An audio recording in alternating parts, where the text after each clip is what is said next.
Breaking news tonight, 5 people drowning in Ohio as we track a new tropical system in the Gulf set to slam the South. The mass drowning in a river as a group tried to save a swimmer who was struggling. Out west, deadly flood sending mud and debris ripping through Utah. An entire family swept away. Plus, the storm gaining strength in the Gulf, on track to become the second named storm of the season. Al Roker standing by, tracking it all. Explosion caught on camera. A former soldier armed with multiple weapons pouring gasoline outside an ICE office in New York City, igniting a massive blaze using a firework, then firing a rifle. What we're learning about the suspect. New video of the Iranian attacks hitting an airbase in Jordan as we learn the identities of the American service members killed. President Trump vowing revenge. Plus, gas prices soaring above $4 again. How much higher could they go? New confusion over that contaminated lettuce after the FDA admits one of its tests was a false positive. What you need to know. The outpouring at Nolan Wells' funeral and the celebrities helping the family, plus the reward now if anyone is convicted. NFL home invasion superstar Saquon Barkley's house broken into while he was inside with his family. The search now for this white SUV. The man hurled into the air by a bison at Yellowstone National Park, speaking out for the first time with his hip shattered. A plane crashing onto the roof of a Houston home, how that pilot survived, plus the surprising news about coffee. Why 5 cups a day is actually good for your heart. This is NBC Nightly News with Tom Llamas. And good evening. We thank you for being with us on this Monday. We want to start with the deadly impacts of severe weather across the country and a shocking mass drowning in Ohio that we're learning about. 5 people killed in a river there after they apparently tried to save someone who was struggling to swim. Video from across that state showing whole neighborhoods, look at this, submerged by floodwaters. Deadly storm sweeping through Utah as well. The raging floodwaters tossing an armchair like a toy and leaving this entire community smothered in mud and debris. 8 killed there, including a local firefighter and 4 members of his family. The severe weather on the move, the Northeast bracing for yet another round of torrential downpours and flooding. And we are tracking what could be the second named storm of the season, now taking aim at the Gulf Coast this week. Al Roker is standing by for us for more on that, but we want to start with Maggie Vespa in Chicago. A punishing string of severe summer weather ramping up across the U.S. Authorities in Ohio now confirming a mass drowning involving a family, a child forced to flag drivers for help. Police near Columbus say one swimmer started struggling, then others jumped in to help. 2 women and 3 men drowning, according to the Associated Press. Immediately, fire departments, emergency medical, police departments responded to the scene to try to assist in the rescue. In other parts of Ohio, water rescues had been stacking up by the dozen, many saved from their cars. I had my 3-year-old son in the back. I had to get out and get him, walk around and pull him out of the water. The water was about up to my waist by the time I got out. Farther west, jaw-dropping new video shows a river of mud and debris tearing through Beaver, Utah. Relentless flash flooding now prompting evacuations. Authorities now saying at least 8 people died in floodwaters there, including Provo firefighter Captain Spencer Long, his wife, and 3 sons, who authorities say had been hiking when the water overtook them. Days of violent storms wreaking havoc across the country as some areas brace for even more severe weather. Maggie Vespa joins us now live. And Maggie, the smoke from those Canadian wildfires spreading all over the country. What's the latest tonight? Well, Tom, the air here in Chicago is still in the unhealthy range. And I mean, you can see it behind me. There's that haze just hanging in front of the Chicago skyline, the same toxic smoke that's been hovering overhead in this city and others for the better part of a week now. Tom? Maggie Vespa leading us off. Maggie, thank you. I want to bring in Al Roker now. And Al, we're tracking yet another threat for tonight, as well as that tropical system set to slam the Gulf. That's right, Tom. Let's start with the tornado risk. Right now, tornado watches up from the UP of Michigan into Iowa. This system, part of another one that's going to be pushing 29 million people at risk from Marquette to Des Moines. Possibility of tornadoes, damaging winds as well. Tomorrow, that moves to the east from New York to Huntington. 84 million people at risk. Can't rule out tornadoes. And, of course, we've got that threat of the tropical system in the Gulf. Tropical Depression 2 moving northwest at 3. We've got tropical storm watches along the Gulf Coast. It's going to make its way across, becoming a tropical storm, Bertha, later on tomorrow, and then threatening anywhere from 3 to 5 inches of rain, especially throughout coastal Louisiana. Tom? We'll stay tracking that storm all week. Al, we thank you. We want to show you now the chilling scene caught on camera in lower Manhattan today. A former soldier dousing the entrance of a federal building, then setting it on fire. Emily Aketa has more on the arsenal he had on him and whether he was targeting ICE. Tonight, a federal investigation into this terrifying scene in New York City. Video from witnesses showing a man pouring a liquid outside a federal building home to an Immigration and Customs office, igniting a massive blaze. To actually witness it was definitely alarming.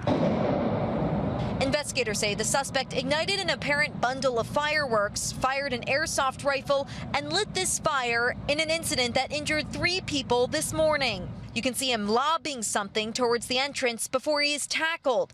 Other angles show a scuffle with officers, some with weapons drawn, emerging from the smoky entrance, then escorting the suspect in all black and handcuffed away. The FBI identifying the suspect as 43-year-old Andrew Arabaka. He did say he was targeting the building and he was okay if he hurt or killed people going in and out of the building. Are you investigating this as a possible act of terrorism? We're collecting the evidence, and we know there were anti-government and anti-American statements made. Investigators in hazmat suits now combing through the aftermath, recovering, the FBI says, axes, a machete, knives, and a cart with a sign reading "ICE off our streets," as tensions have flared near ICE facilities nationwide. Investigators say the suspect is a U.S. Army veteran who has had several encounters with law enforcement, but nothing to this degree. Charges are still being determined. Tom? Emily, thank you. We want to turn now to the war in Iran. 3 American service members killed, and President Trump is now saying Iran will pay. Our Keir Simmons reports tonight from Jordan, near the site of those deadly attacks on U.S. troops. Tonight, President Trump vowing revenge after the deaths of 25-year-old First Lieutenant Tyler James Feehan from Hawaii and 19-year-old Private Isabella Gonzales from Texas. Flags were at half-staff today in Hawaii. Iranian state media saying these satellite images show destruction at the base where they were serving. It says aircraft and 20 shelters housing U.S. service members were hit. Video from the base over the weekend shows missiles intercepted and explosions. An alert is heard. It's not clear whether these are the fatal attacks. But tonight, U.S. Central Command says it is examining the remains of a 3rd person. And in northern Iraq, after Iranian strikes there, CENTCOM announcing a separate American fatality during the controlled detonation of an Iranian drone. CENTCOM calling this swift punishment against Iran, while President Trump posting, every time Iran kills an American soldier, they will pay for that killing many times over. We hit him very hard again tonight, and we did that in honor of the probably 3. Iran unrelenting, sending another barrage to Jordan tonight, unnerving its capital city. Air raid sirens across Oman. It means missiles and drones are coming. And that's the all clear. Tonight, a senior administration official says the war has reached a time of ambiguity as talks are continuing. And they continue to send signals that they want to talk, but their behavior is what we're responding to. Keir Simmons joins us now live. And Keir, we are now learning that nearly 100 service members have been injured in the last 2 weeks. That's right, Tom. The Pentagon's saying 100 U.S. service members have suffered some degree of injury since July the 7th, but that 96% of them have returned to duty. And, Tom, tomorrow President Trump will attend the return of those fallen soldiers. Tom? Keir, thank you. Back here in the U.S., gas prices hit $4 a gallon today as the war with Iran drives up oil prices. NBC's Christine Romans is at a gas station in New Jersey for us tonight. And Christine, we see the gas prices are getting higher and higher all across the country. They have been falling, but now back to $4 a gallon. Yeah, $4.15 where I am, even worse for diesel here. The national average, the highest since mid-June, up 13 cents in a week. It's more than $1 higher than it was before the war began here. And, you know, escalation with Iran means oil prices are rising again, and oil is the main ingredient for gasoline. Now, Tom, the U.S. has been draining its strategic emergency stockpiles to try to keep a lid on rising gas prices. But that means those emergency supplies are now the lowest they've been since 1983. So experts tell us that means you'll likely see higher prices in the busy summer travel season ahead if the fighting continues, Tom. Christine, thank you. Now to new concerns and new confusion about that lettuce recall after thousands of people got sick across 34 states. Ann Thompson joins us now, and the FDA now says one sample was a false positive. So walk our viewers through where things stand tonight.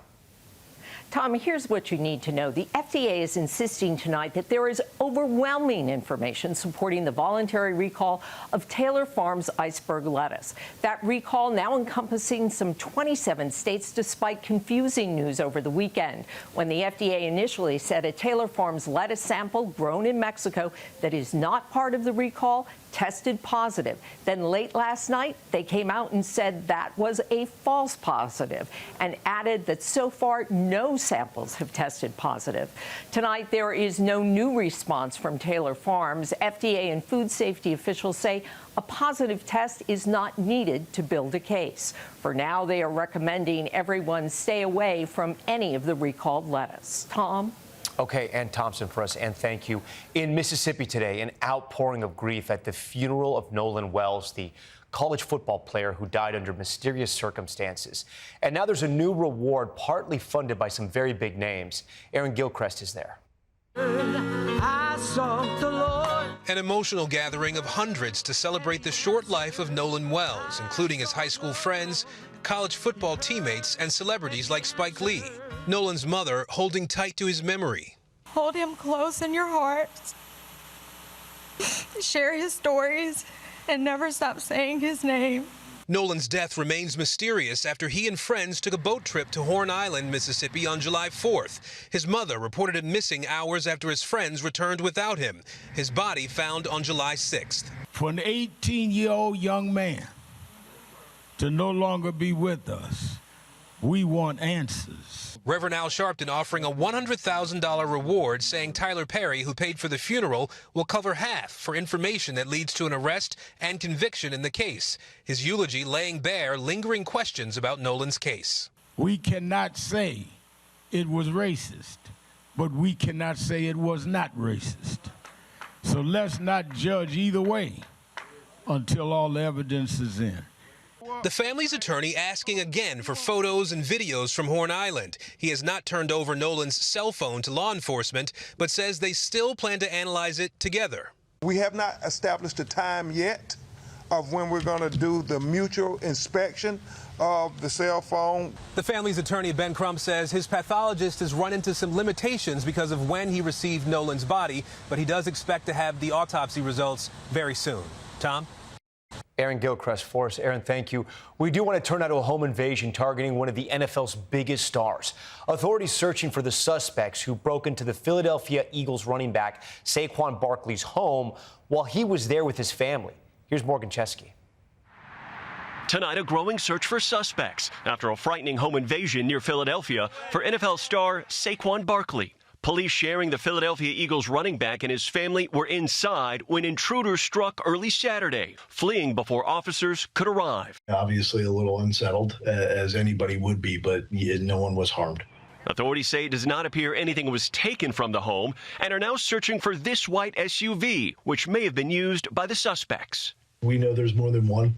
but we're still trying to determine how many were involved. Barkley's close call comes after a string of high-profile burglaries. I had a home invasion, and they took most of my prized possessions. This 2024 surveillance footage shows thieves at NBA player Bobby Portis's home, stealing a championship ring, multiple watches, and jewelry valued at more than $1 million. Thieves breaking into the homes of multiple athletes that year, including Kansas City Chiefs quarterback Patrick Mahomes and tight end Travis Kelce, stealing more than $2 million worth of cash, jewelry, and memorabilia. It's frustrating. It's disappointing. But I can't get into too many of the details. Authorities arresting the suspects in those robberies, all Chilean nationals, earlier this year, on charges that could carry time in federal prison. And tonight, investigators say that it's still too early to tie this Barkley break into those overseas crime rings, but stress the investigation is ongoing. Tom? Morgan, our thanks to you. When we return in 60 seconds, the video is stunning. A bison tossing this Yellowstone tourist in the air. Now, for the first time, what he's saying from his hospital bed about that encounter. Plus, the blockbuster Senate race brewing in South Carolina after the decision from Lindsey Graham's sister. We'll tell you what she just said. And if someone in your life has warned you it's time to switch to decaf, the new study about coffee that may prove them wrong. That's next. Welcome back. The grandfather charged by the bison in that Yellowstone Park incident is now speaking out for the first time. He's still in the hospital with a fractured hip and stunned at how he went airborne. Here's Camila Bernal. The 65-year-old man tossed into the air by a charging Yellowstone bison is now speaking out about the encounter. They move faster than you could ever imagine. He just kept coming and he was more aggressive. And as soon as he got off that tree, he launched me in the air. Bozeman Health releasing this video where from his hospital bed, Carl McDaniel says he and his grandson were on a walk after dinner. We saw the bison and he was down. He wasn't showing aggression or anything like that until it picked a target. That target happened to be me. McDaniel says he was trying to protect his grandson, who was unharmed, before the bison charged at him. I didn't get bruises from him launching me in the air.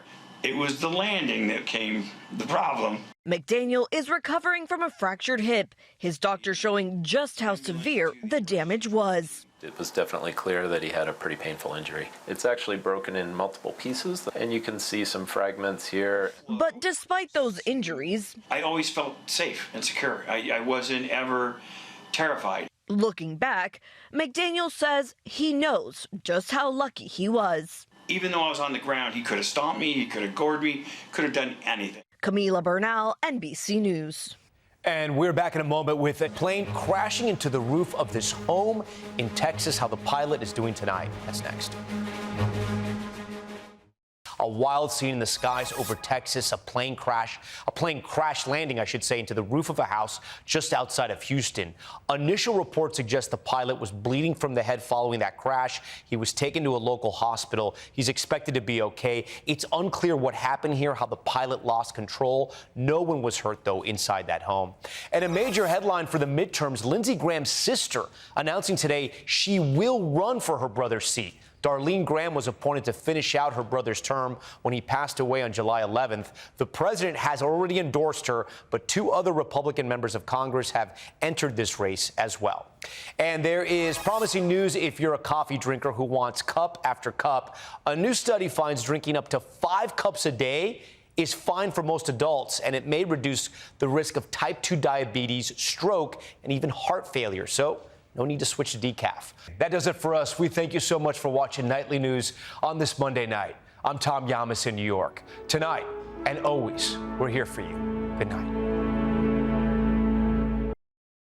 We thank you for watching. And remember, stay updated on breaking news and top stories on the NBC News app or watch live on our YouTube channel.